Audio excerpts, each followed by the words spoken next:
Happy Day of the Dead, and my Pixar marathon concludes with my look at 2017's Coco.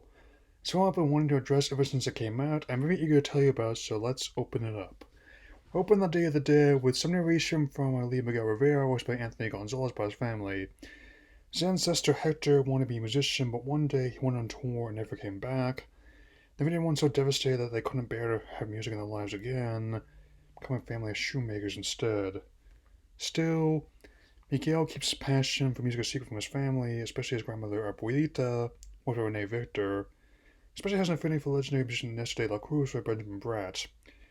There'll be more revealed later, but first I need to acknowledge Elephant in the Room. Francine, happy birthday. Now that I have that out of the way, let's continue. This approach to music also distinguishes the film from the main Disney canon and another film in the setting, but that's more for another time. For now, even her telling her off the Pizza Planet truck cameos is pretty amusing. The title of the film comes from Mama Coco, voiced by Ana Ofelia Murguia, who was actually quite a distinguished actress in native Mexico, having starred in numerous productions since the first one in 1968. Coco may be getting in on years in body and mind, but she still cares deeply for her family. Miguel's also befriended a local dog named Dante, and the way Miguel talks about the connection will be important later. Anyway, he's encouraged to show the village where he's got that night, but must do so in disguise and as not to upset Abuelita. Little side note, I do kind of like how one of Miguel's relatives launches a shoe in their ceiling, with others showing it's not the first time that's happened. As we visit their ofrenda room at the 10-minute mark, there's already proven to be a fantastic use of how to integrate the setting and the story, something vital to making any work believable. Before we get to Land of the Dead, I just spoke about the tradition versus individualism complemented by Via Brave, and this movie puts the story in a different way. The way of Luilita smashes to Miguel's works the story and shows us that she hasn't fully come to terms with Hector's departure yet.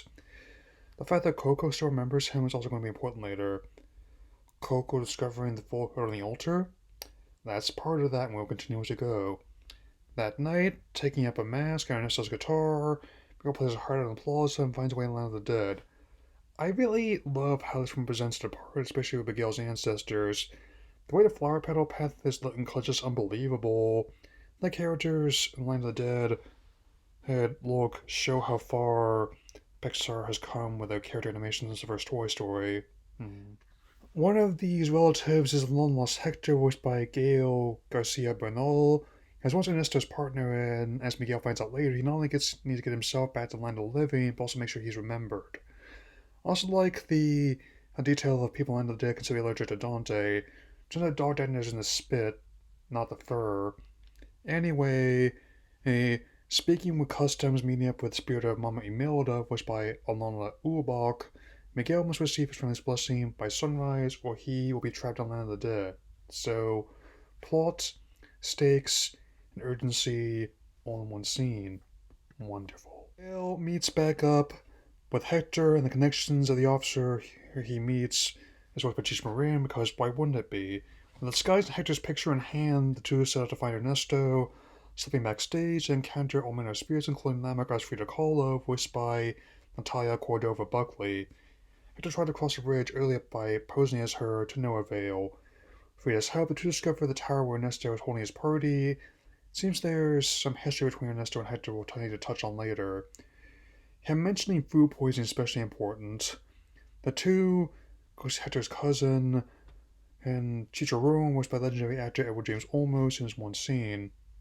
Before he fades in Land of Forgotten, he bequeaths a guitar to them, playing Cheech, his favorite song, and leaving a second glass of libations on his chair to honor his spirit. Are we ready? We'll talk when the reveal comes. Don't worry. Yeah. Heading to the plaza for the show, we slowly get more details about Hector's time with Ernesto as the Battle of the Bands is on. Definitely like the variety of music on display and the pep talk Hector gives Miguel. They decide to play Poco Loco. After a shaky start, Miguel starts wowing the crowd with Hector. Gladly, Hector and Miguel found out, coming to blows in the process. After losing Dante, he's chased by Imelda, who reveals more about how she left music behind for Coco was born, her husband died, and there's even more to come. Miguel even impressed the other bands, and with their help, he gets into Ernesto's party. The energy, color palette, and movement of the scene really show how far Pixar has come since the first time we saw Pizza Planet in 1995. Miguel starts climbing the balcony of Ernesto's place and breaks out in song. He even wins over Ernesto as he walks right into the pool. Ernesto's delighted to know about his descendant, and Hector also steps in the party with his Frida Kahlo disguise. Not one to judge, given what I'm wearing this review. Also, the scene where they're watching one of Ernesto's movies and they mention he does own stunts, such as seeing the scene with the poison tequila. It's definitely going to be important later. I love when foreshadowing stuff like this. Speaking of which, Hector, knowing the sickening truth, decides to confront Ernesto. This is what this review has been building towards. It's time. And Ernesto were once bandmates, and when Hector wanted to go home to his family, Ernesto gave him a poisoned drink to take control of his music. Normally I wouldn't take this route, but I will address it now for purely educational purposes. This film came out around the time Pixar filmmaker and founding father John Lasseter taking a leave of absence before stepping down entirely from the company after being accused of inappropriate conduct, with Pete Docter and Jennifer Buck taking his place. As a longtime fan of the studio and his films, including ones I've covered, I was conflicted at the time and still am. That said, I can definitely argue it helps add to the drama of the reveal, and the third act as Hector and Miguel are cast away. On another note, this film also had issues with the overall short's adventure short was paired with. On top of being the lead in the TV special from that short film, there were some unfortunate complications in the pairing. People might believe our movie featured Land of the Dead and a kid singing with skeletons, but Mexicans celebrating Day of the Dead? Are you mad? Let's leave Europeans celebrating Christmas in Norway first. Oh, joking aside, apart from Bow for Incredibles 2 and Play-Doh Disney before Onward, most Pixar films have now foregone shorts. Miguel regrets what he's done, and Hector confides that Coco is his daughter.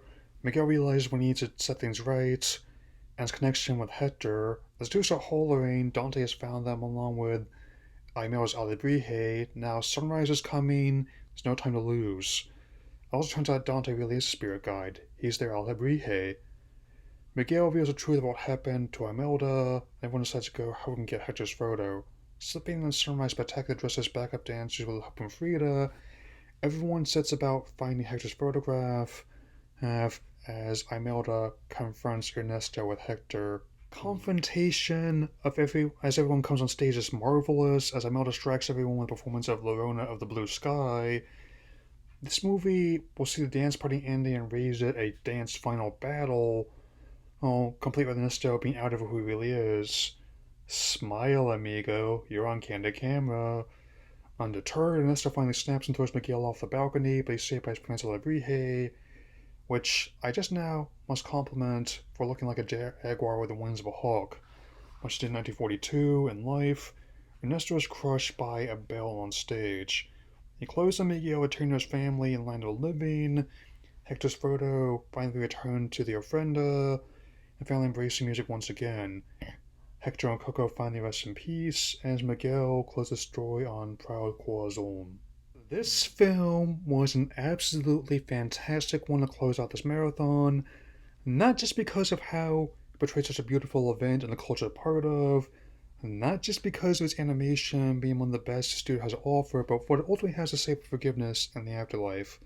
Sometimes, when losing a loved one, the hardest thing to do is forgiving yourself.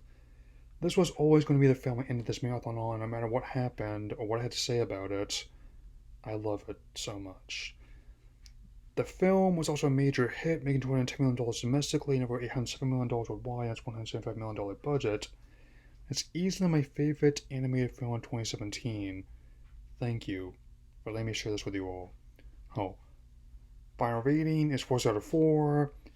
That will be all for now. I'll be back again another time. Buenas noches, everyone.